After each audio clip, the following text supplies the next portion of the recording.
Bonjour à tous, mon nom est Marie-Pierre Caillouette, physiothérapeute chez Physiothérapie Amplitude. Aujourd'hui, je profite de l'occasion pour vous présenter une capsule pour les femmes enceintes.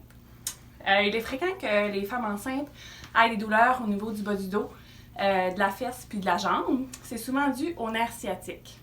Le nerf sciatique prend naissance au niveau du bas du dos, descend dans la fesse, dans la cuisse, dans le mollet jusqu'au pied. Puis, il peut occasionner des douleurs tout le long de son trajet. Pourquoi la femme enceinte développe des douleurs au niveau du nerf sciatique? Il y a deux principales raisons.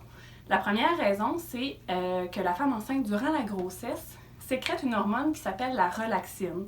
La relaxine permet aux ligaments d'être plus élastiques, ce qui peut créer plus de mobilité au niveau du bassin, puis au niveau du bas du dos. Donc, le nerf sciatique peut devenir un petit peu plus irrité pour cette raison. La deuxième raison, c'est le ventre qui pousse vers l'avant. Donc, ça peut créer une lordose accentuée au niveau du bas du dos. Donc, le creux ici au niveau du bas du dos qui augmente. Puis, ça aussi, ça peut faire en sorte que le nerf devienne irrité et inflammé. Puis, ça crée des douleurs. Heureusement, à l'aide d'exercices, on peut vous aider à diminuer ces douleurs-là. Donc, premièrement, je vais vous en montrer deux. Le premier, c'est la position de l'enfant pour venir vraiment étirer les muscles au niveau du bas du dos. Donc, on élargit comme il faut les jambes pour laisser la place au ventre.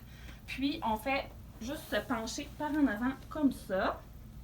On peut venir déposer la tête, le front sur le matelas. Ou si c'est trop difficile, on peut mettre les coudes comme ça ou mettre un oreiller ici pour venir accoter le front.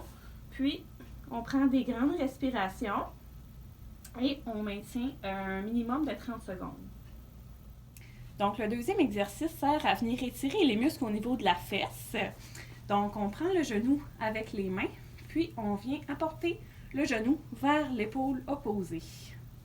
On maintient encore une fois la position pendant un minimum de 30 secondes, puis on le répète 3 fois.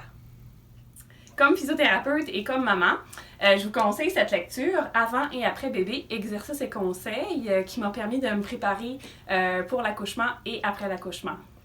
Si les problèmes persistent malgré tous les conseils et exercices, on vous recommande d'appeler à la clinique pour voir un physiothérapeute, puis pour voir les options qui s'offrent à vous actuellement. Merci!